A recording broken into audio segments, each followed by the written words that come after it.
Right. Hello, everyone, and welcome back to another SAM.gov Bids Live episode number 45. Let's go, where we walk through small business solicitations together on SAM.gov and answer your questions along the way so that you too can start bidding and winning contracts on SAM.gov for your guys' small business.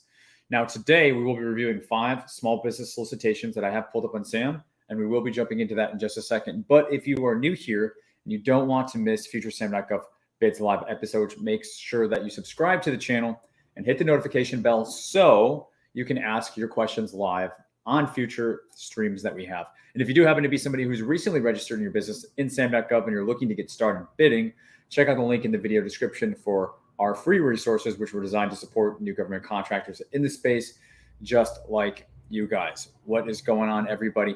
If you are watching us live right now, and shout out to those on replay, hashtag team replay. But if you're live with us right now, let me know what state you are representing. And also, if this is your first live session, woohoo, you made it. Let me know this is your first live as well. And while you guys do that, I'm going to go ahead and tee up the bids that we're going to be diving into for today. So bid number 1 that we will be reviewing is combat arms range cleaning. Bid number 2, we have transcribing audio and video recordings. Bid number 3, we have radiological survey at, I believe, Kirtland Air Force Base. Bid number 4, it says DFAS limestone snow removal. Not sure what the limestone has to do with it, but we'll see. Maybe it's typo. Maybe it's just something that I don't know. And then lastly, we have kitchen exhaust cleaning contract. They're telling us straight up that this is a base +4 services contract. So we'll be good to get into that all in just a minute. Going to go ahead and jump in with the chat here. And for those who don't know how this works, and if this is your first live, welcome. The way this works is we take this one bid at a time, and we go bid and then to the chat, and then bid to the chat. That way, if you have any questions, we can kind of get those instead of waiting all the way to the end. And then also, I don't ever look at these contracts ahead of time. I literally just pull what looks interesting and make sure that they're like small business contracts. And other than that, I don't open any attachments. I don't read it because I want to keep that raw and real so that when we go through it, it's literally the first time I've looked at it. Instead of giving you something that's polished and pre-vetted and making it look easy, I want it to, if it's messy, I want it to be messy. If it doesn't make sense, I want it to not make sense. That way, when you guys are seeing it, it's similar to what you're gonna experience when you go off on your own. Because if you're gonna get stuck or if it's gonna be messy, then you're gonna be on your own. You're not gonna know what to do. So that's what we try to kind of facilitate in this show. So Damian Potter, what's up, Gov Kid? Again, just wanted a more clear answer. How to extract the statement of work or PDFs so that I can send it to the sub. You can copy and paste it. There's not much to say about it. If you want to put on a company letterhead, I would encourage you to do that. But you're not adding or removing specific information unless you're wanting to take out any cited information like the solicitation number or something like that. But guys, this is not sexy. And it is an extremely government contracting, believe it or not, is a very intuitive process. Usually what you think you would do is usually the right thing to do. So for extracting the PWS, you're doing just that. And then also, would you recommend a business account and QuickBooks for my first contract? Or can I get things and once I get the ball rolling? Feel free to like you should have an accountant for your business. Unless you're an accountant, I just recommend not even trying to take that on. And then the accountant is going to have their own recommendations for how they think it would be good for them to work with your business. It could be QuickBooks, but it could also be something else. If there's not a lot of transactions, for example, many accountants will just work with a simple Excel sheet. So I would say, develop that strategic relationship, partnership when you think it's the right time to do so. And then let them be the one that kind of drives the tools, since they're the one who's going to know more about it than you will. Hopefully that makes sense. We got Sam A hanging out with us from Virginia and his first live session. Shout out to Sam A. Thanks for being here. First live, Texas, one of your student. Let's go. I can only see that it's a Facebook user. But but likely one of our bid team students. So happy to have you here. I'm Vela Barnes. I'm located in California, but my business is registered in Georgia. What's going on, Vela? Vela's in our free community as well, I believe. Brian Holbrook looks like hanging out with us from LinkedIn. Always love to see our LinkedIn peeps. We do multi-stream, so we're Facebook, LinkedIn, and YouTube, of course. We will be making some shifts over the next month or two, probably two, to expand out to Twitter and Instagram as well. So if you like to use the gram, we're looking to make more of a presence in the space, guys. I think we're at the space now where I'm very solid and concrete in what we have to offer. And with the increased alignment towards like a legal middlemaning over that same transition time over the next month or two, I believe there's a lot of people who need to hear what we have to say. And if this resonates with you, let me know in the comments. I believe there's a lot of information that we have to share that is kind of behind a paywall, and it can really help new GovCon startups to get the information they need to really make the right decisions. I don't believe you should have to pay a lot of money to figure out whether this is something that you even want to do or not, right? So try to lead with good information first, right? As a business model, I think is the best way to do it, and just treating people like people and kind of being real. And I think this space is in kind of dire need of that. And on a whole other note, I believe there is some misinformation put out there, and misinformation is a whole bag. So I'm not going to get into that, but I'll just leave it as my definition of misinformation is information that is not being the best steward of the new GovCon startup. It's being the best steward of maybe somebody who's trying to sell something or something else, right? Maybe someone's trying to justify a job. If it's with a government organization, I won't name names, right? But unfortunately, it takes way too damn long for new GovCon startups to seem to be successful in this space. I've seen something very different. And so it's kind of the antithesis of what the industry says. But all that, again, to say, and I won't go on a soapbox, but I believe we do have a special message that I believe more people need to hear. And I believe that I'm literally essentially screwing people over by not getting my message out more. So again, over this transition of the next month or two, maybe 3, I don't want to put myself in a corner, but we'll be reaching out to a lot more of the platforms, but with a unified message to hopefully help as many people that are actively seeking for it, and to also hopefully save them from a year-long path of time investment and financial investments that can like lead them nowhere and leave them feeling cynical about the space. That's what I'm trying to help, and that's what I'm trying to promote. Hopefully, a little bit of preaching already starting early this morning, but hopefully you guys promote that cause. All right. Damien, been active on SAM since April. Hesitant because I don't want to mess up this opportunity. Want to do things right out of the gate.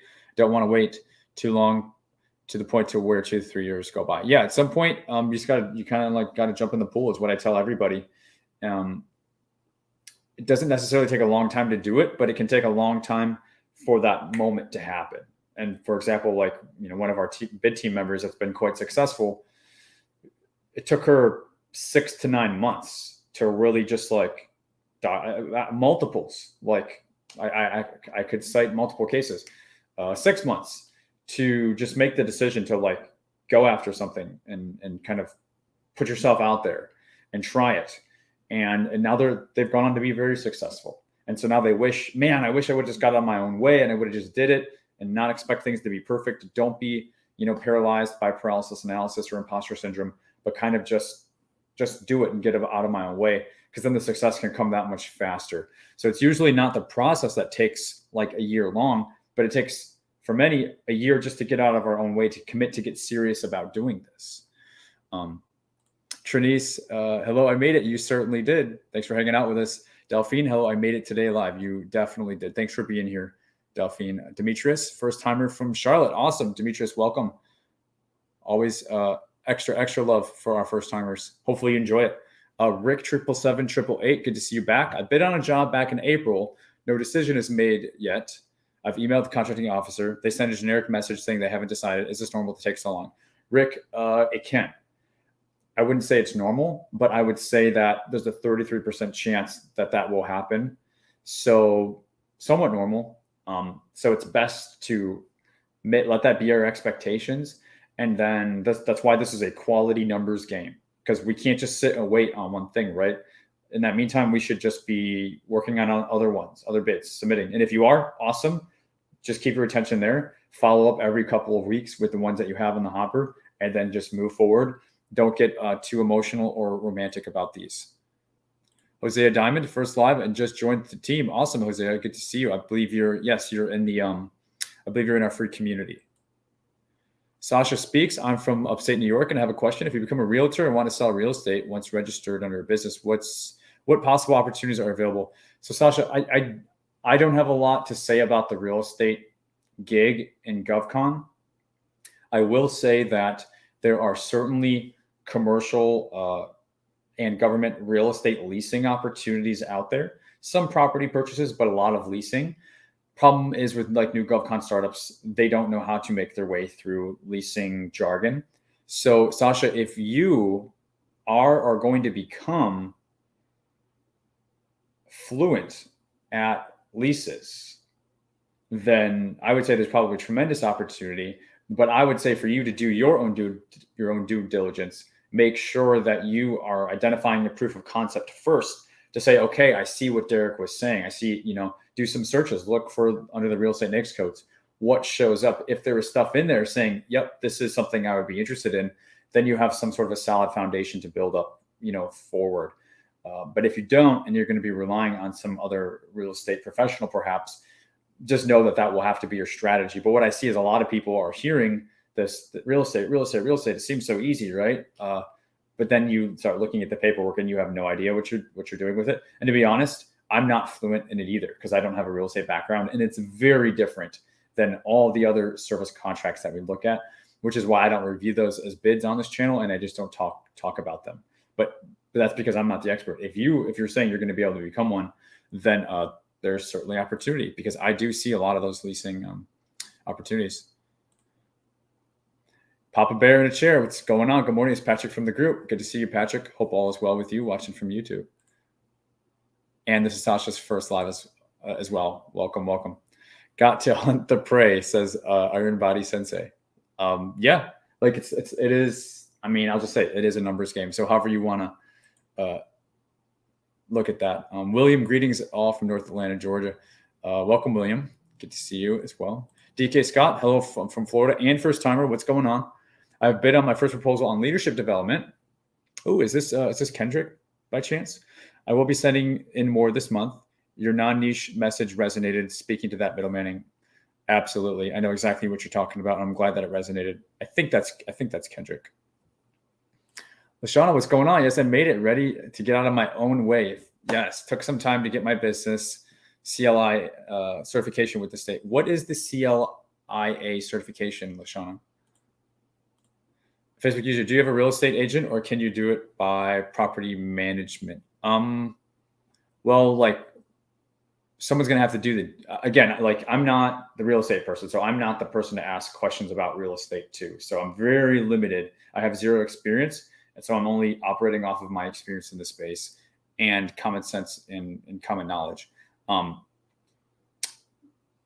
You have to have an agent who's licensed to do the deal. A property management company is not licensed to do a deal.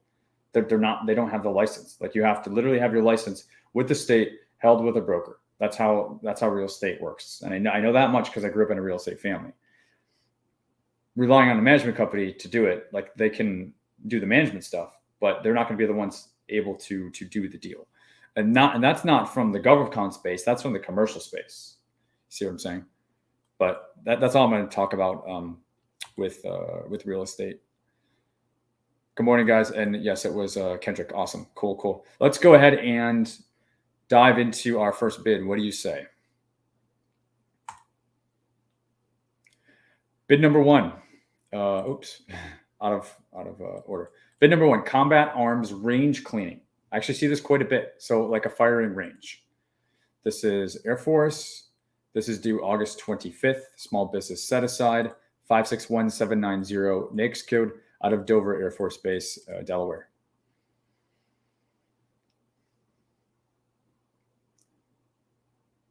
We are being hit with a POP is really all that I'm seeing here. I'll zoom in a little bit. Oops. A little bit better for you guys. POP 1 October of this year through September of next year with 4 option years. We're going to be talking about this a lot more, like referring to that transition with extra emphasis on legal middlemaning. But the goal is to build a book of service contracts that stack year on year, because when you get to years 3, 4, or 5, the numbers get really, really exciting. Okay. Documents. We got a pricing sheet, which is a PDF. Okay. We've got some clauses, a wage determination. We have a statement of work, and then we have an amendment. So looks like the solicitation was, yeah, that's just the amendment. So I don't see like a straight up solicitation anywhere. I'm going to start with, I guess, what the amendment is just out of default. Okay, so this is 3 pages and we got some highlights. So this is just the amendment, and the amendment saying the purpose, 2 amendments. So amendment 1, the purpose of this amendment is to remove paragraph for check dust collection unit filters and replace. And additionally, the contractor will be required to check dust collection unit. These services are not required. So if you're working with a sub and you got to tell them, hey, don't worry about the dust collection unit. Okay. It's not part of our contract. Maybe it's part of another contract. Maybe it's not, but we don't care. The number 2, amendment 2 rather, the purpose of this amendment is to include the evaluation of total price on page 3. So hopefully we have a page 3. Looks like it. So, okay, yeah. So here's your TEP, your total evaluated price. The solicitation and award for this. Okay, subject to the clause. This option to extend the contract term is evaluated as part of the evaluation. The inclusion of this provides up to 6 months for continued performance. If conditions warrant this exercise, option press here. Okay, that's actually that's a no big deal. That's an NBD. That is a not big deal thing, but they needed to add that, and that's fine. But aside from that, okay, so this is the amendments, but we have no solicitation. So I'm literally just going to spend an extra minute and see what we have here, because we literally don't have anything else. Is there anything else? So this is RFQ, 100% set aside for small business. Did I skip that? I feel like I skipped that. Total small business set aside. Maybe I'm just going through it too fast. So the requirement, Dover Air Force Base is a requirement for the range cleaning, as we know. Dover Air Force Base is a base that is not open to the public, and you must have valid ID for yourself and your vehicle to get on the base. And okay, here is, so that we do have an instruction to offers tucked in here. So I'm glad that we took an extra glance.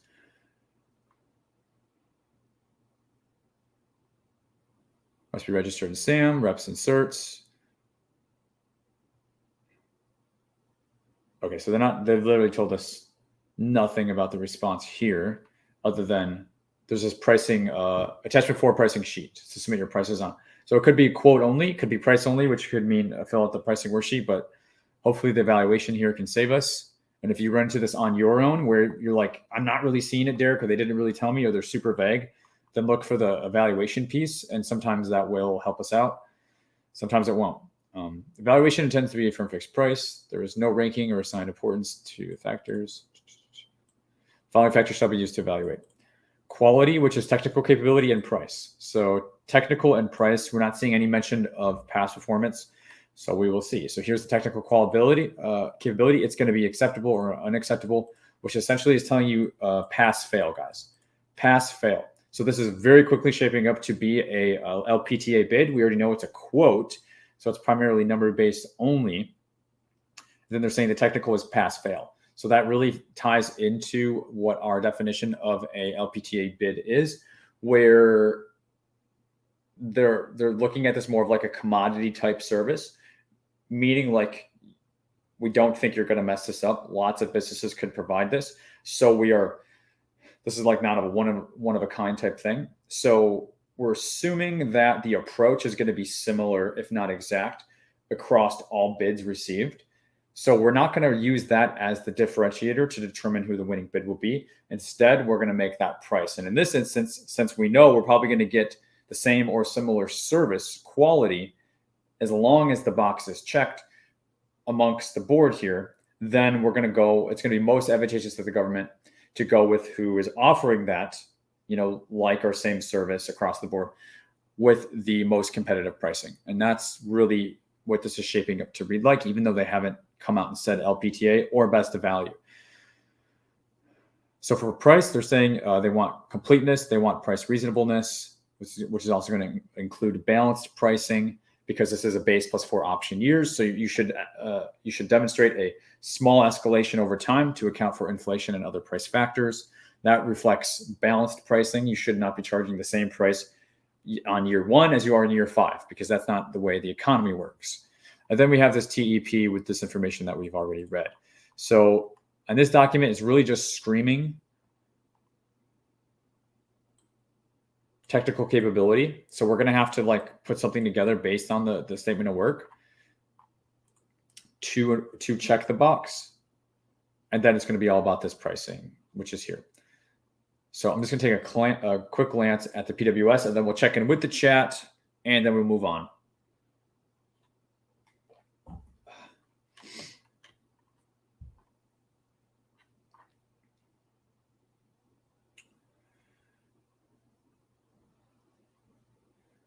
So they're giving us section 1 scope, and they're going to be breaking down these specific tasks, right? Remove debris, vacuum, quantities. This is the information relating to the question we had earlier, is what do we give to the sub? All right, so the sub is going to be reviewing the actual work itself. Scope of work, a performance of work statement. This is the area of the universe that we are in. With this document, this is what this document is telling you, right? Service summary, this is going to be more about, more like a QASP. QASP is quality assurance, but they're saying government quality assurance. So yeah, it essentially is reading the same. And then general information regarding safety, etc. So the area we're kind of writing to primarily is the work to be done. And that's going to be really the section 1, which is laid out as the scope. So that makes a whole lot of sense. And lastly is the pricing sheet, and we'll wrap this up. Yeah. So the pricing sheet, it's just they're just saying do it. Okay. They're not breaking out any specific duties. Duties are an umbrella statement in the context of this pricing. So this is base plus 4. And then they have this 6-month extension, which we read, which will last from October to March. And these options and the extension, these are all optional. These are not something that they have to execute on. To get started, they're just going to see if they're happy with your service for the first year. And if they're not, they're going to kill this and they'll recompete it out, and they're well within their rights to do that. But we want to do a good job, right? We want to build a business that stacks. We want to build a book of business that stacks. And I really like service contracts that look like this. Because like I said, years 3, 4, and 5 start to look really, really nice. Year 1 and 2 can look really good too, but it's kind of this compounding effects when, you're winning contracts every year that stack, then those contracts that are stack on subsequent years. So by years 3, 4, and 5, you're having stacking upon stacking upon stacking upon stacking. And that is it's a very solid and diversified foundational business if you want to actually have a business and not have something that you kick around for 18 months before you throw in the bag and say, okay, I've got to do some other side hustle, right? You want to build something that's real. It takes a few years to get a real business off the ground. And that's the leverage and the power that this compounding is offering you. So you're filling this out. Okay, page 1 and 2, you're filling this out. You're having the sub, you're reflecting this to the sub. For example, you could, mirror this in an Excel worksheet or something like that, have the sub fill it out, and then you get the sub's numbers, and then you're going to add whatever your numbers are on top of it, and then you're going to fill this out. And then the final product is, of course, the only thing that you're sending to contracting. Make sense? So the most difficult thing with this is they're not like we have a technical pass fail. So you would just have to come up with a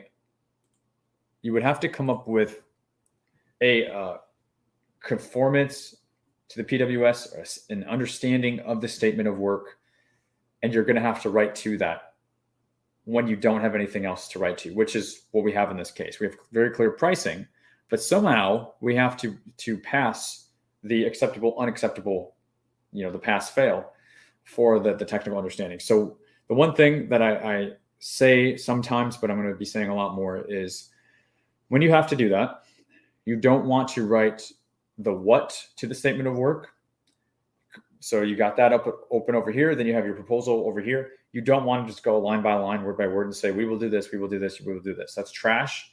It may be so much trash that they don't have any confidence in you, and you literally don't even make it to round 2 to get your price looked at. So don't give them trash in this case. Instead of writing to the what you're going to do, we will do this, we will do that, we will do that. Don't do that. Write to the how. So, okay, this is what we need to do. This is how we're going to do it. So that forces the writer to get into their approach. And in this case, that writer may be the sub, or it may be a phone call with the sub where you're typing down what they're saying to accurately document what the work approach is going to be. That's all good. And it's actually the best way to lead instead of being vague and generalized. Make sense? I hope it does. See what's going on in the chat. Where did we leave off? All right. Yeah, we got Luan Burton hanging out with us. Kendrick, if you have a chance to look at this. No, unfortunately we don't. That's more like a bid team thing. I can't take requests on the show. Yeah. So again, that's what more of the bid team service is for. Vela, so would you price higher or lower on that for your options? How would you do it? So you want to come up with some sort of reasonable escalation, somewhere between 1 and 5, maybe 3% year on year, on not on profit, of course, but that's on the total contract cost. But also ask whoever's quoting you to include or ask what their service increase over time will be, so that you're getting an accurate depiction versus over time losing money because the cost of things are going up through inflation. You want to dive into it that way. So again, would you price higher or lower on that 4-year options? I'm not sure if you're talking about the 4th year, or it's each option year should be a little bit more. The graph should be like this, guys. Maybe not that steep of a slope, but give me something with a straight edge. It shouldn't be flat. Flat pricing looks like this on a graph, where the base year is the same as year 5. That's not exactly balanced pricing. It should be more like that. It should be going up a little bit. Trinice, can you please tell us what docs we must have in place to submit along with our first bid? Is there a checklist? So Trinice, it's a good question. There's a lot that goes into the answer. So in summary, when it comes to government forms, for example, the rule for forms is we don't go looking for forms. We don't go hunting for forms. Instead, we fill out what forms the government gave us. So for example, if they gave us an SF-1449 form, we fill it out. Cool. But if they didn't give it to us, we don't go on the internet trying to download an SF-1449 form and fill it out because we saw Derek do it a whole bunch. No, you only fill out what they give you. And then if you have questions about what they're giving you, you can just ask them. Aside from that, the other thing is your actual proposal. So there's the forms, and then there's the proposal. The proposal is what we focus on in this show. I'm showing you how to extract what the government is asking for. That is primarily in the instruction to offerers section, the evaluation factor section, if they have them, and the pricing cleanse or pricing worksheet or something like that. So those are the 3 main things you should be looking for. And those are the 3 places that you can camp early on when you're trying to even make a bid, no bid, a deal, no deal, to see if it's something you want to invest time in and if it's something you think you can be competitive with. So again, what docs must you have? You should have a proposal document that responds to what they've asked for. In this instance, it was technical and pricing. So you need that, and then you need any forms that they're giving you. In this case, the forms that they gave us was a pricing worksheet, right? We looked at that, and I believe we had an SF 1449 form. Well, no, we didn't. We had an amendment, right? So we had the amendment form that we would have to print, date, and sign as well, and maybe reps and certs, depending. But for this, for example, that's what you would need. Those plus your proposal. Like I said, it's kind of hard to dive into it. Kelly says, hey, from Pensacola. Kelly, I'm about 30 minutes from Pensacola. I recently switched from sub to prime. Good for you. And have been awarded a few contracts. Really good for you.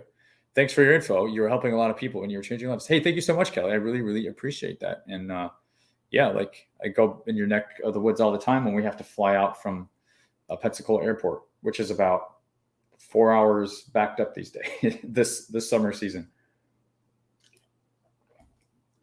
Vela, how do you know how much to add on for your price on top of the sub's initial price? So Vela, that's getting into like profit margins.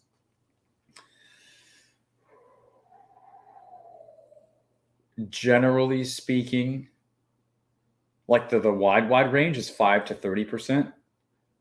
More competitive range is more like 10 to 25%. But then that's profit. That's not like accounting for any overhead, G&A, like management, other actual costs, things that your company may actually be incurring, maybe travel, right? So it's not including those costs. That's just like profit margins typically, and that's a gross number. And then what was the other thing I was going to say about that? Oh, the other thing I was going to say is it also depends. Your strategy should also depend on the valuation factors. So a minute ago, I talked about camping, right? When you're trying to make a bid, no bid. In addition to part of that, is the bid best value or lowest price? Are you trying to be the lowest price? Because then that will affect your margins. Are you trying to really sell it in your proposal, which means you're likely going to have a bit of a higher, potential margin in the best value because the government isn't going for the cheapest, right? So we can't just take okay, Derek said this margin, this number, I'm going to pick this and I'm just going to use this on everything. You can't. Like every bid is different. I say that. So you have to see like what is the procurement strategy? What is contracting strategy? You have to learn these things. That's why we do the show. You have to learn these things so that you have a tool belt of like 10 tools. So that time every bid you come across, you can say, okay, I need this tool. I need this tool. I need this tool. That's what makes this, honestly, I think this is what makes this difficult. I don't really see a lot of other people attacking this the way that we attack it. I'm just going to say, because it's kind of very wide. It's kind of hard to wrap your arms around it. It's really a wide thing, learning to look at these bids and review these bids. But I promise if you watch like 10 or 20 of these episodes, you're going to hear me say some of the things over and over and over again. And it will be a very clear picture to kind of more how to approach that and other things in general.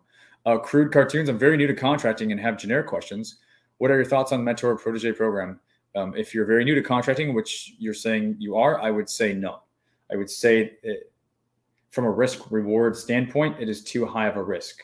I've seen too many JVs and formal MPAs through the SBA and other agencies go really bad because really, if you think about it, you're dealing with a company that's been quote unquote vetted by somebody or some agency, which means nothing in terms of what I'm talking about. It means they have experience doing work, but doesn't have anything, doesn't indicate how they're going to deal with you. There's lots of risk, especially early on when you're new and you're not able to see warning signs, where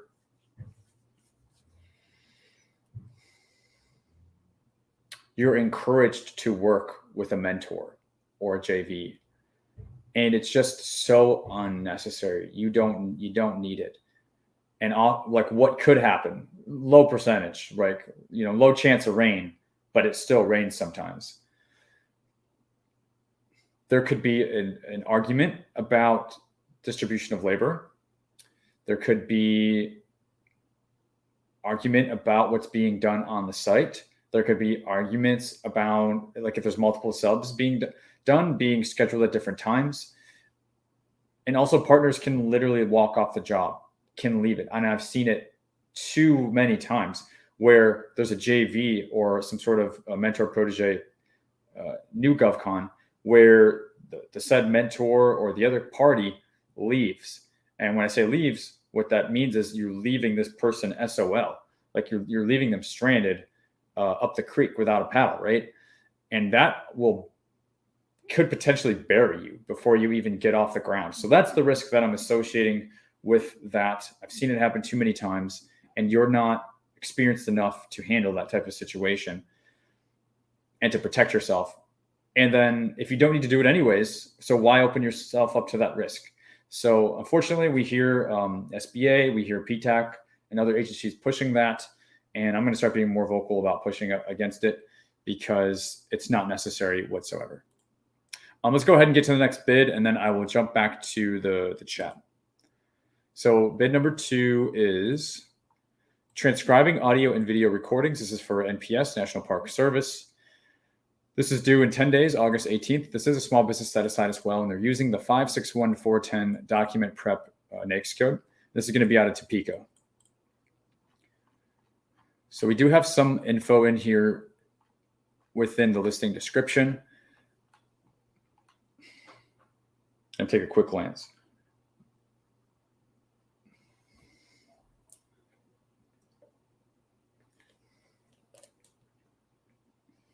So they're saying, as a result, we need transcripts to make digital audio and video files accessible.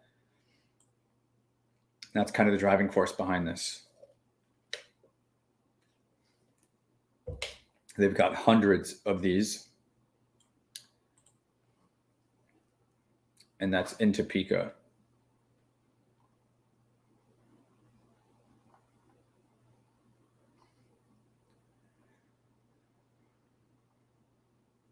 Okay, and then our attachments are just calling out. We'll look at that for ourselves.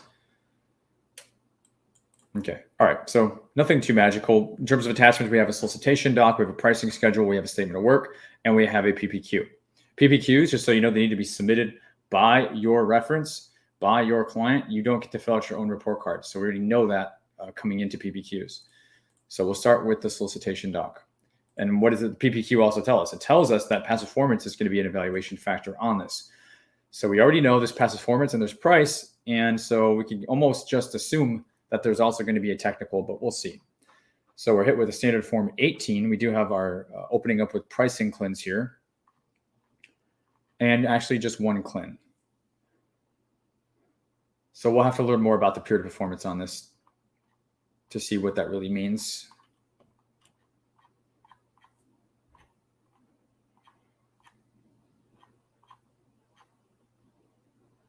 Okay, so they're giving us actually a checklist here.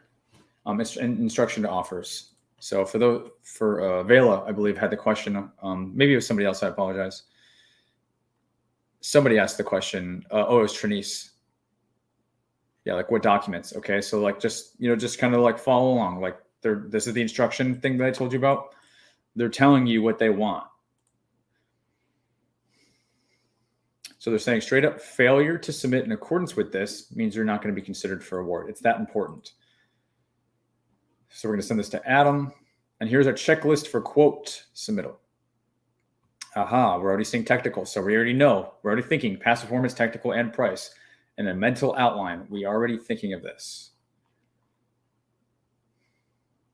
So we're going to sign the SF18 form, any amendments, if applicable. Now technical, they want sub-factor 1, strategy. And this is going to be a performance plan. This plan is a detail of how, when, and who will be performing the work. Again, like I'm literally not making this up. Not the what, but the how. And they're saying the how, the when, and the who. Sub-factor. So if you want to talk, you could like, in some of the previous episodes, we literally like extract this stuff out. You can extract this out to build an outline if you want. So factor 2, key personnel. Provide a resume of professionals, including any or all work history.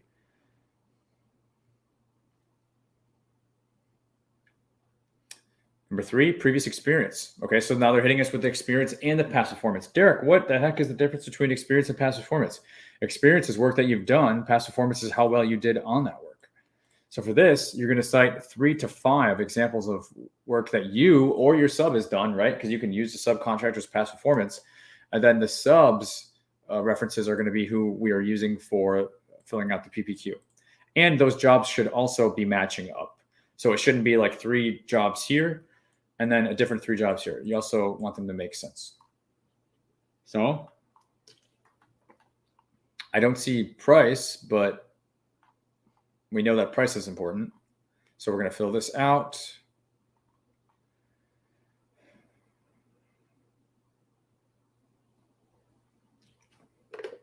Interestingly, though, they're literally talking about an hourly rate here, which is a little ridiculous for a resume. List of employees, we don't really see this. List is to include names, position, title, responsibility, and hourly rate. I don't like that, but we can't really get around it. Register in SAM, evaluation. So we know that they're going to be using simplified acquisition procedures, right? So it's going to be below 250K. There you go. We'll be doing it from fixed price, and it is going to be best value based on technical, past performance, and price. So not lowest price, but best value, which is why they're asking for some of these specific things, right? So we have reps asserts, and that might be it for this. Yeah. So very quickly, price schedule. It's important to see what this says. So here's the price. 108 hours of video files, approximately 70 hours of audio, supplies and equipment. So this is kind of where they're coming up with the hourly rate. So maybe that will be reflected here. And then they're having you break out any sort of overhead and indirect costs as well. It's a pretty straightforward table, I think. We don't need to look at the PPQ. Really, the statement of work is going to be somewhat self-explanatory. So I think for the interest of time, we're good on that. And I also want to try to get to as many questions as I can. Katie says, what's the best way to list a sub on a proposal? You can just say, this is our teaming partner, right? If you want to cite some sort of teaming agreement, you can, but at a minimum, you can say our teaming partner is such and such. They have vast experience doing this, and kind of tee this up. So yeah, we're not hiding anything. And you're also, when it comes to certain sections, it's like past performance. Hey, we're providing our subcontractors past performance. If you're citing the FAR regulation, you can cite the FAR regulation that allows that, but you don't really have to. Kind of all based on like your confidence. So yeah, you're kind of just coming out and saying the teaming piece of it. Operation says, are there any penalties and what kind of work and what kind if you get awarded? Then for some reason you have to cancel. Penalties would be like a really bad like CPARS rating, termination for cause, and some other things. If you were to like be in the middle of work, right? And if say it's like a bonded out job, they could pull your bond. So go off to the insurance company after you. But if it's just like literally like I got awarded a job and then, okay, I don't want to do it anymore. They're going to terminate you for cause, and then you may not be able to bid anymore on contracts. Like you can bid, but when they look you up in the system, they're not going to want to work with you. So that's like at the earliest stage, which is what I'm getting. And if you're asking a question like this, you probably shouldn't be bidding to begin with. Like if you feel this way, don't bid. For whatever reason, that means you're not ready. Just don't do it. Like focus on whatever the problem is. Is it money? Is it finding good subs? Is it just like, I don't know what I'm doing? Well, okay. You have to figure that out. You don't want to get yourself in that situation. Sam says, how would you calculate pricing for option years 3 and 4? I guess the same way that you calculate them for option years 1 and 2. I'm not being sarcastic or facetious when I say that, but that's literally the question. If you're able to do base 1 and 2, you shouldn't have problems doing 3 and 4. If there's something more specific about that, let me know, but that's all that you wrote. So I try to do my best. Ivy says, what about when the solicitation says that the manager has to be on site and they have to be there at all times to monitor the work, and that is the person they will contact? Is this the sub? I wouldn't feel comfortable with that. I would want to provide my own manager. If they're asking for that, I would hire a person to babysit, essentially, because it's that flow of communication. The government should not be communicating directly with the sub. If you're in the type of contract where that's happening, then, and when I say communicating, I mean like communicating so much so that they are like the only person that they know. Like you should be reaching, for example, it's going to be the core. It's going to be the contracting officer's representative. It's not going to be the contracting officer. You likely will never see them, and neither will the sub. But the core is the boots on ground person too. So if you have a core and a sub, they're going to like be speaking. You need to be also speaking to the core regularly, and you also need to be speaking with the sub regularly. But primarily, the core needs to know that you're the POC. It really depends on the contract, though. So that's why I'm kind of being careful about what I say, because the frequency, right, matters a heck of a lot. Location matters like a lot, and usually it's going to be in a different state. So like flying there, you could build that in if you're wanting to, like a couple times. I recommend it. It is important, but then like simple things, like it's okay for them to talk. I'm not saying that they should never talk, but again, the flow down of communication, it should not be the sub at the top, and then you're like the last to know or whatever. You have to maintain kind of like that dominance in the communication hierarchy with the core and with the subs. Yeah, Me-Day, what's going on? I caught this live today. You sure did. Since I'm new, I do not have past performance. Yes, definitely use the subs past performance. AJ Mac, my first live, you give straight far facts. AJ, I appreciate it. Yeah, I do cite the far as much as I can, but I don't have everything memorized, so I don't always throw out the regulations, but I do have them all saved on my computer. Trinice, how to find the sub? Google Maps. How to get a sub to give you the time of day to assure them. Let them know that you have a job that you're working on with a government customer, and that you are looking for companies to team with, and you reviewed their website, and they are somebody that you're interested in working with. You can let them know there's an upcoming site visit or there's an upcoming quote due, and you want to gauge their interest. If not the Mentor Protege program, what do you recommend beginners do? For my case, I already have a registered company, tax ID, etc. So Crude, you have to be registered in SAM.gov cage code. So I see that you're referencing, like, I'm good. I'm registered. I got tax ID, etc. Hopefully you're saying that you're registered in SAM, not just registered with your state. So assuming that you're registered, then meaning you have a cage code, everything like that, then I recommend you start bidding. I recommend before you start bidding, and even before you register, to identify that proof of concept, meaning you're finding bids that you want to go after. And then if you're doing something like a legal middleman strategy, then also the sub is going to be a huge piece of that as well, right? So being comfortable reaching out to subs, all that sort of stuff. You start out sucking and you get better over time, just like anything else. But knowing that that's going to be part of your strategy, you have to be okay to move forward with that. So identify, again, proof of concept first, bids that you want to go after and you feel comfortable reaching out to those subs, right? And then start bidding, meaning you start working on learning to submit proposals. And then to do that, you're going to be working with subs to get prices, maybe having them help you write technical approaches, things like that. And then you put it together and you submit it. That's what I recommend everybody do who is registered, saying, now what? What I don't think anybody should do who's new and find themselves at that point is to think that there's some sort of shiny object that you have to go after. Now, nobody, when they're in it, thinks that these things are shiny objects. But for me, that means I don't think you should rush out and get a GSA schedule. I don't think you should rush out and go and try and collect all the set-asides, certifications like they're Pokemon. I don't think you should be entering JV mentor protege agreements. I don't think you should spend the next 6 months building your CAPE statement and building your website. I think you should start submitting bids because you're going to suck. And since you know you're going to be really bad at it, you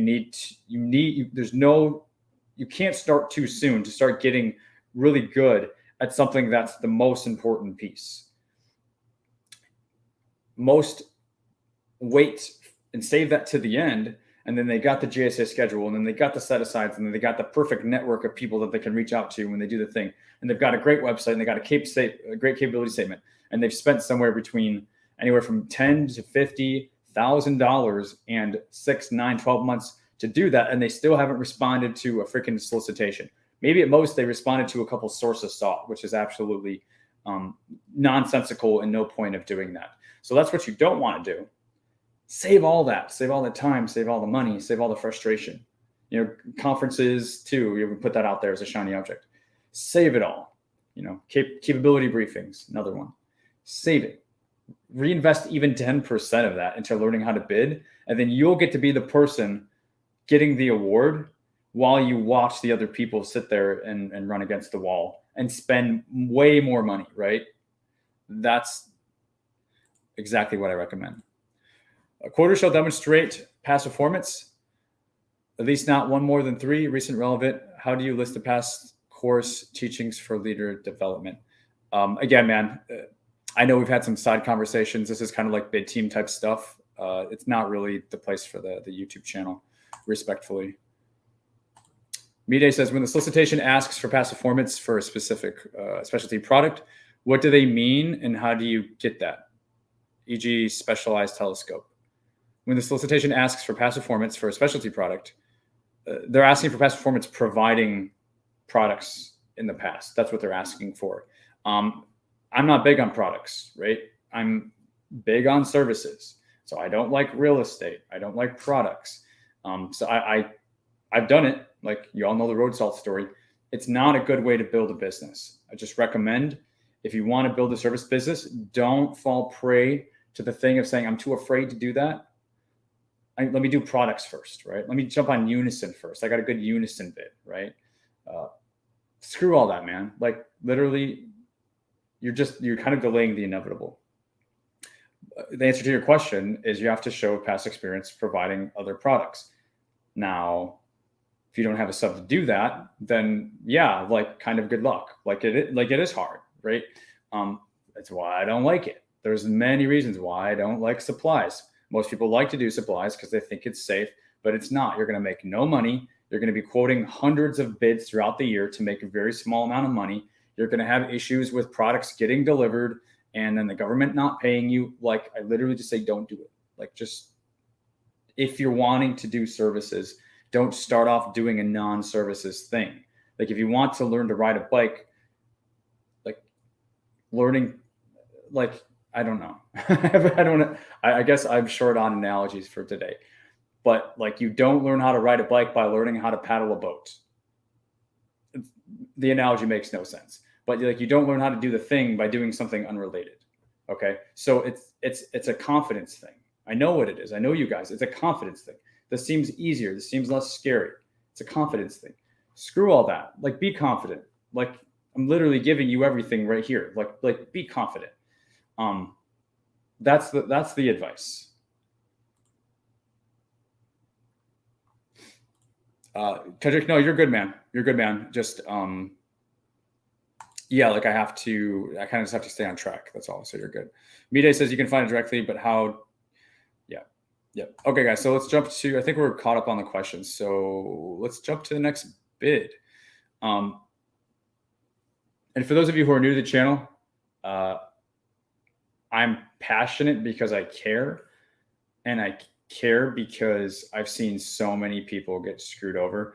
And there's so much in the industry that's so willing to sign up to screw you guys over. So the reason I'm passionate is because I'm trying to counteract that energy in the space. And whether you listen to me or not, it's all good. But it's like, I'm okay being the tough love guy. Okay. But when you look at your friends here, like literally last thing I'm going to say, look at your friends, look at your best friends, and then you look at your acquaintances, right? Acquaintances will tell you what you want to hear because they're acquaintances. They don't care about you that much. They kind of just want to have a good time. And they also care about what's in it for them. True friends, like that one person or those 2 people or those 3 people, maybe tops that you have, they will shoot you straight. They will tell you what you need to hear because they care about what's going to happen to you. There's nobody out there that's caring about you guys. And if there is, great. But I don't see it, a lot of it. Like I don't see any of it, to be honest. So my passion is literally because I'm trying to be that friend, that uncle, that cousin, like whatever, who's going to shoot you straight, because time and money are very expensive assets. And there's too many out there that are just willing to take it from you. So that's where the passion comes from. Like, I'm not being a dick, I promise. And most of you know that about me, but I'm things I'm saying is, for those of you who don't know me, that's what's going on. So bid number 3, radiological survey, Kirtland Air Force Base. August 14th, small business set aside.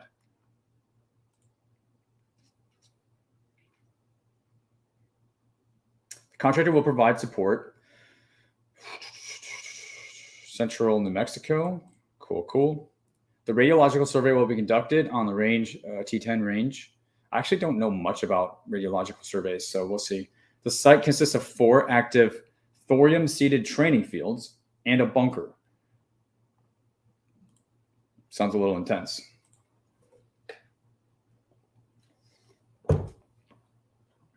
And hey, guys, I mean, show me some love in the chat. Like, if you're resonating with some of the stuff I'm saying, like, let me know. Otherwise, I'm just gonna think that you guys think that I'm a dick, and I'm not. If you feel that, let me know. Okay, so for solicitation, we have standard form 18. Submission instructions. It says submit offers to Loretta Sanchez. This will be simplified acquisition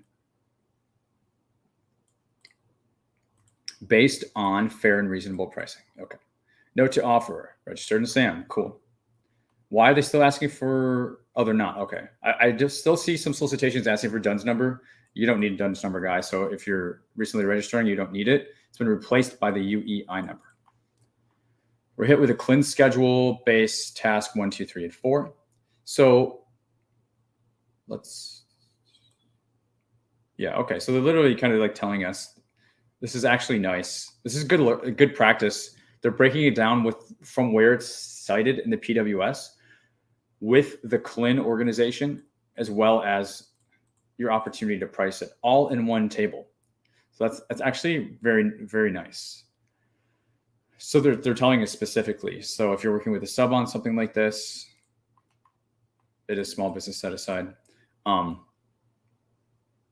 This is extremely helpful information to the sub. So first off, PMP, including project schedule, milestone payment schedule, and quality control plan.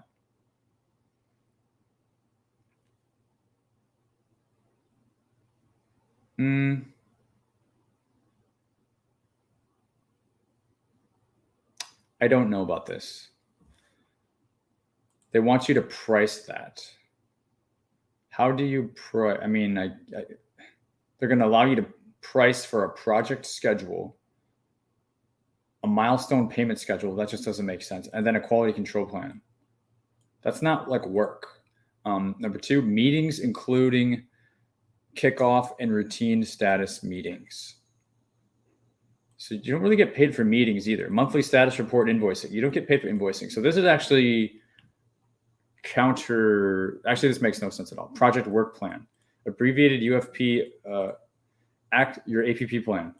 This is more like submittals and things. Gross gamma surveys. Okay, that makes sense. Building structure investigation. That makes sense. Soil sampling. That makes sense. And then maybe some reports. That makes sense too. Okay, these make sense to bill. So I'm not sure how you would put a number to this, and I'm certainly not sure why they would ask you to. Worthy of an RFI. Now, we haven't even read the scope here, so it's likely that will tell us more. But I already have a pretty good idea of what they're going to tell us. So they want there to be a local office, right, in New Mexico, so that they're not paying for mobilization costs, right? So if you're working with a sub, contractor will also possess and maintain a license issued by NRC. So this is flow down requirements. Super important.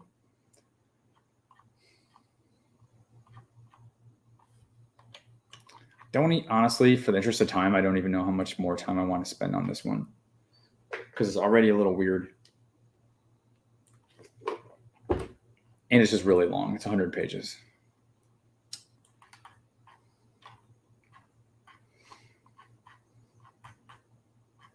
So I'm looking for instructions and evaluation. And I'm going backwards from the bottom. Wage termination.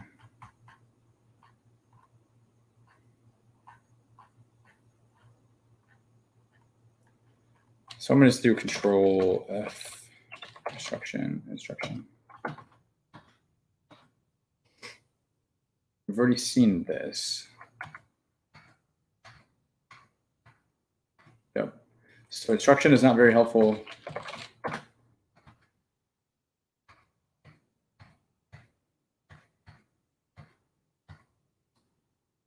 There's valuation. Let me take a look at the documents again. We only have one document. Also going to try offer 88. That's not going to work.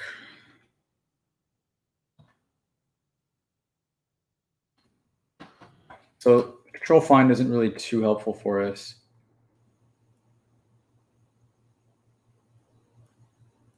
It's unlikely that pricing table is all that we have. But for this one, I would say you would have to do more of a deep dive, which I'm not wanting to do for the interest of time for this. But this is an example of something where it can be harder to find the information you're looking for. We found a little bit. We found just a pricing table, but you're going to have to comb through this 2 or 3 times to see if you can find something other than this. And then that may or may not influence largely your bid, no bid decision. Because if you're not feeling confident about what you're required to respond with, right, that's certainly going to affect your competitiveness. Because if you do submit something, it's going to be more of like I think this is what they want, I'm not sure, right? Trinice, thank you so much for it doesn't tell me what it is, but I believe it's a super chat. Thank you so much for the $10 donation to the channel. Certainly not required by any sense, but it is certainly appreciated. Thank you so much for that. Media says better to be real than to sugarcoat things. Yeah, I think that's maybe an easy way to say it. Vela says, I was looking at solicitations last night to see what I could potentially bid on and learn the process. What you're giving us has been super helpful. I'm so happy to hear that, Vela. Yep, it's just repetition. It's literally the more you hang around, even just like hearing it, listen, a lot of people listen to this in their car or when they're at the gym, they tell me. And even though they're not looking at the screen per se, hearing it allows you to kind of speak the language, which allows you to have a base level of understanding. Lashana says you're telling the truth. Thank you so much. Appreciate it. And same for Hosea. Hosea, I had a neighbor named Hosea, and it's not a common name. And he thought his name was pronounced Jose for his whole life. And then I talked to him last year at a grad party, and he said, my name is Hosea. So Hosea, let me know, like, am I saying that actually correctly, or do you have a different interpretation of that? Cool stuff. Let's see. What would you guys rather do? We have time for one more. Let me know in the chat. Would you rather, I'll pull it up.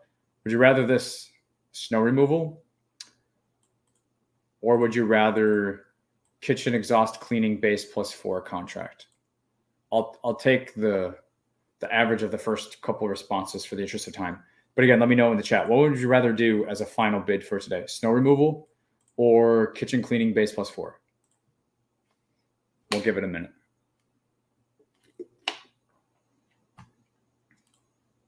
Media says after watching multiple times.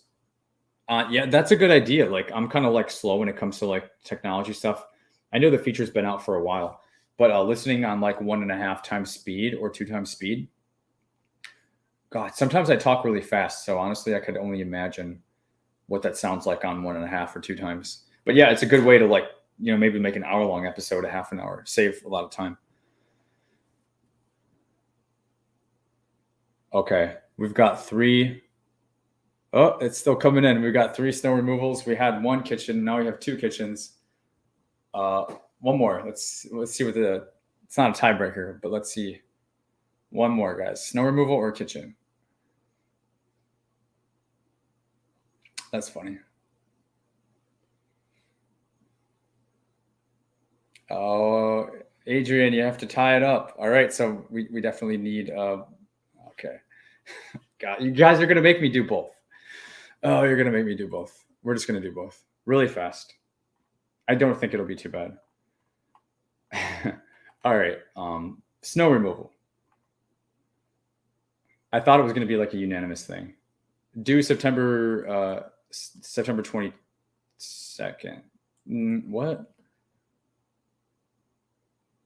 Am I reading this right? It says, I got to zoom in.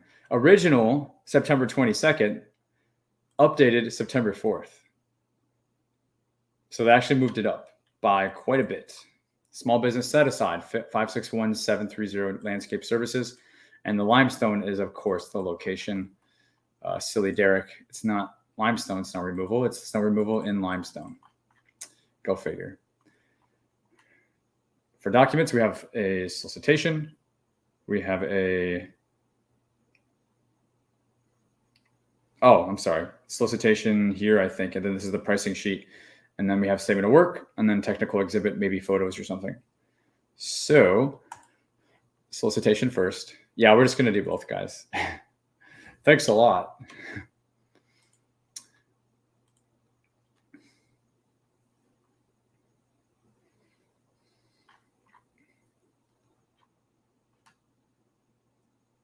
Okay. All right. They're hitting us early on. See, like there's no SF 1449 here.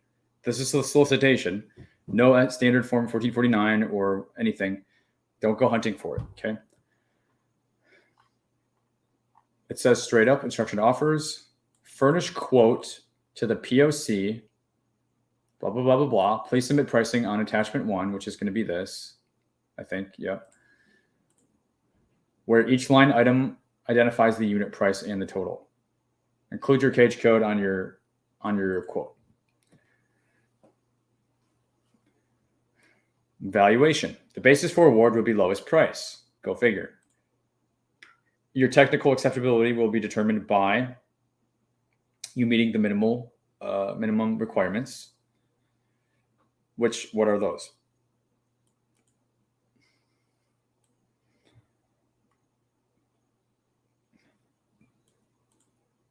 The minimum requirement could literally be putting your cage code. Could literally be saying that your quote is valid for 60 days, making that as a statement inside your proposal.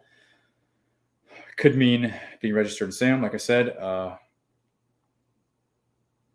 Reps and certs.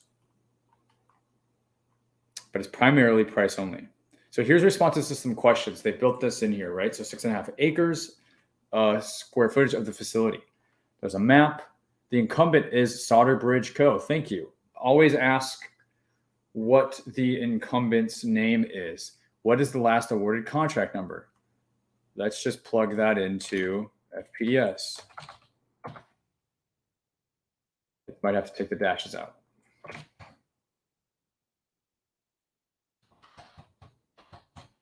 You can ask contracting this information. Okay, so there's the company name.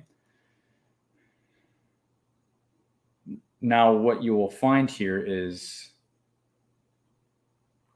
how many pages? Okay, so we got 1, 2, 3, 4, 5 actions. We have 5 actions, and we need to make sure that this is all the same contract.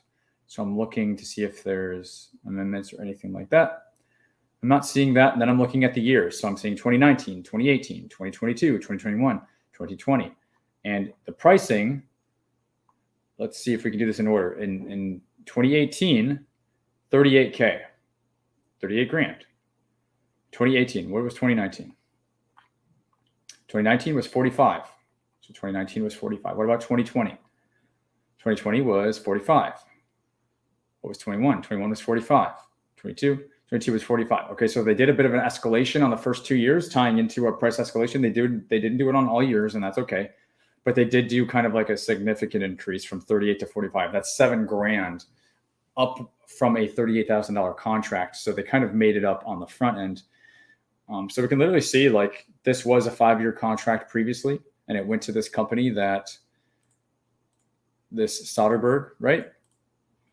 So it like literally gives us some really good information about the duration of what it was and also the value. What we have to make sure of is that the scope of work for this hasn't increased, because then that pricing would not be apples to apples, right? But if it's the exact same scope of work, then that pricing may be more meaningful, especially if this is a lowest price bid. So you can do this. You can ask contracting before the Q&A deadline is, just like this company did, who is smart. You should always ask this on every bid, unless you already know the info. or unless it doesn't make sense, who is the current contractor, or is there an incumbent contractor? And what was the last awarded contract number? That way you can go and look it up like we just did. Make sense? I mean, that's some gems right there. If you didn't know that, a lot of people know that, but the big thing though is the scope of work piece. And for this, the scope of work is pretty straightforward. So it's more likely that it's similar or same. All right. I said I'm going to make these fast, so that's all you get for that one. The next one is the kitchen. Okay. Kitchen, base plus 4, VA. This is due August 11th, so this is actually due in a couple days. This is also SDVOSB set aside. Consistent with the VA, 561790. There's a lot of these type of contracts, so this is something. If you're someone who said kitchen, like look for more of these because there's a lot. Like there's proof of concept for like duct cleaning, kitchen cleaning, even like just general HVAC and AC. Because think about it, all these buildings, all these facilities. For a lot of them, the government doesn't do it internally. A lot of them, they contract it out. Okay. So for documents, we have solicitation. We have, I don't know what this is. And then we have a wage termination, maybe a statement of work. So what is the solicitation?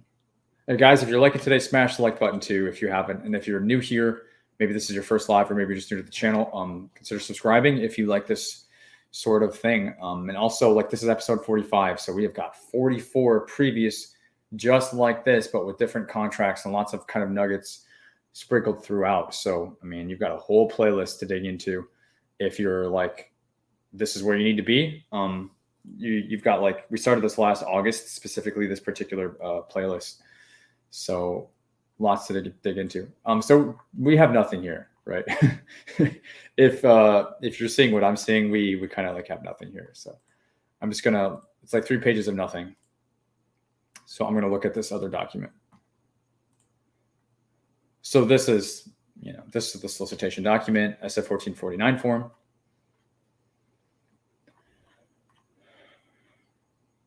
And again, this is for the kitchen cleaning. So we're hit with quarterly exhaust cleaning, and here they're reflecting a POP to start in September of this year. And then it's base plus 4. So that goes out through 2027. So another, if you want to build a book of service contracts, guys, base plus 4, let's go. This is what I'm talking about.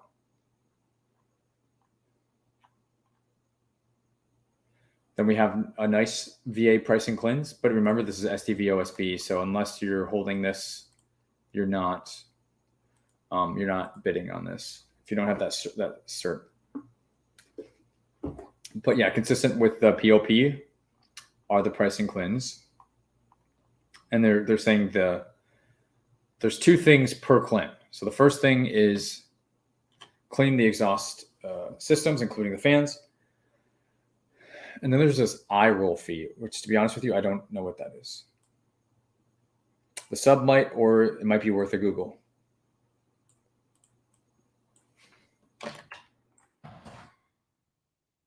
Streamline your business with SaaS. Is it an inspection sort of fee? Could be.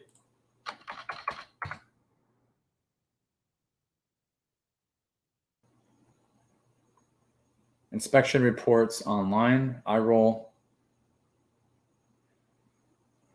Demystifying eye rolls address and elevated risk. I don't know. Yeah. It seems to be mostly surrounding inspection. So guys, lots of cool little things to learn as you go through this. So it looks like inspection fee, just as you're doing the cleaning to make sure that everything is good, right? To make sure any additional work doesn't have to be done. They're letting you price for that separately. And some of you may even know what that is.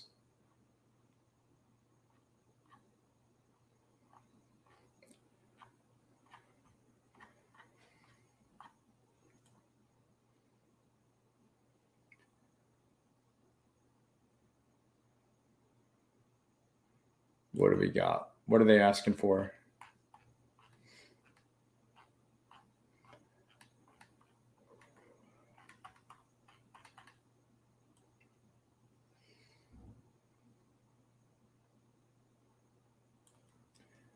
So we have the evaluation. So we're close. Maybe all that we have. The VA may not be giving us instruction. Doesn't look like it. So the government will award a contract resulting to what's most advantageous. The following factors will be considered: price, past performance, and technical. Fair enough. Imagine that on 2 times speed. Price. No rating will be applied to price. The government will evaluate based on best overall value, price, and other price factors considered. Past performance. Offers with past performance data will be evaluated in the same manner. And then if you don't have past performance, it'll be neutral. You will not be favorably or unfavorably rated, and that's right out of the FAR. Okay. And the technical approach, describe your planned approach to performing this work. Describe your anticipated schedule for completing the work within the POP, right? So how long is the cleaning going to take each year? And then anything you want to write about the eye roll, the inspection, I would also do that in your write-up as well. So this is kind of telling us how we're going to be rated. If we don't have anything in terms of further instructions on how to price, we would fairly be able to rely on that.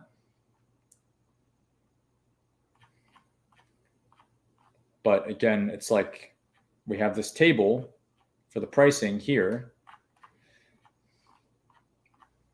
and not really like an instruction piece. And we could have missed it. I'm going through it, of course, awfully fast.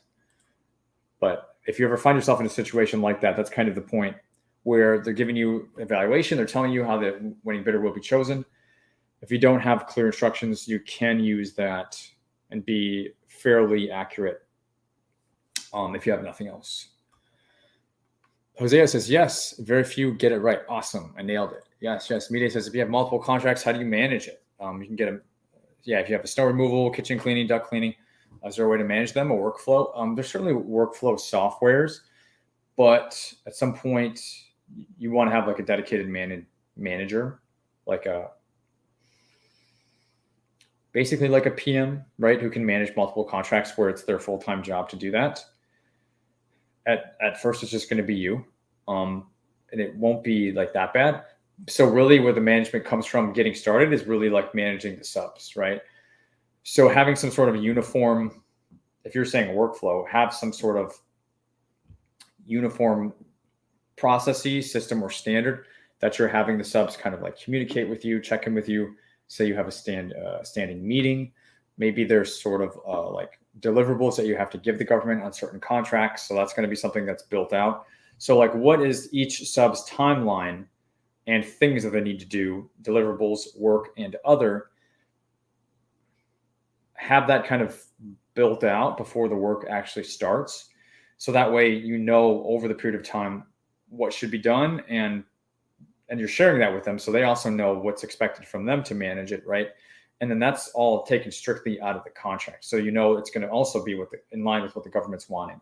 So it doesn't have to be anything fancy. Oftentimes, making things fancy can overcomplicate it. You can certainly stick to like the basics of Word or Excel to do this, but just know any sort of good plan or good system, it's going to come out of some of those items that I've listed, right? Like deliverables, the work, the frequency, literally what are they supposed to be doing, regular communication. These are the pieces you would want to build in. And then do that with multiple, if you have multiple contracts, do that with each one of your subs. And then you can back that out for more of a PM side of things, where if you want to have more of like a dashboard of like what's going on with all of these, then you can kind of integrate those amongst each other. And then that becomes your PM sort of dashboard if you follow that. Vela says, do you ever assist writing proposals or submitting bids? So Vela, like we have bid team where I review your bid, I review your proposal response. I make sure you're not missing anything. I give you a bid training that literally shows you how to do this with many examples. I give you the templates so that you don't have to start with like a blank sheet of paper. So you can literally plug and chug to take you from 0 to like 50% to 70% pretty quickly with your proposal. And then what you have to do is going to be what remains is going to be between you and kind of your sub, and I can give additional guidance and advice to that. So our bid team program does that. But if you're not looking for something with me actually looking at what you're working on, then we also have more of like just the training, self-paced course style type thing as well. If you have questions about that, just DM me inside the free group, and we can certainly talk more about that as well. Zena says quality products and services here. You made it, Zena. We are wrapping up, but you did make it. Happy to have all of you guys here. Great questions and everything today. Smash the like button, subscribe to the channel so that you don't miss future lives, and you can ask your questions on future streams. And share this. Share this. That's kind of my new big thing. Like, if you know somebody who would benefit from this, if you know somebody who's struggling, share this so we can get our information out to help them. I think that's going to do it for today, guys. We got both of those in, the cleaning and the snow removal, but we got it in. And hopefully you got at least one piece of value, if not like a whole bunch of value from this. And we'll go ahead and see you in the next episode. It's not going to be next week. I will be out of town, so it'll be the week that follows. And we've got our free community. Feel free to check that out. We've got all links for courses and free stuff. Just look at the description of this video. You'll find 5 or 6 links there. And hopefully that helps if you're looking for stuff over and above what we do here on the channel. Thanks for hanging out with us, guys, today. It's been awesome, and we'll see you all in the next one. Take care.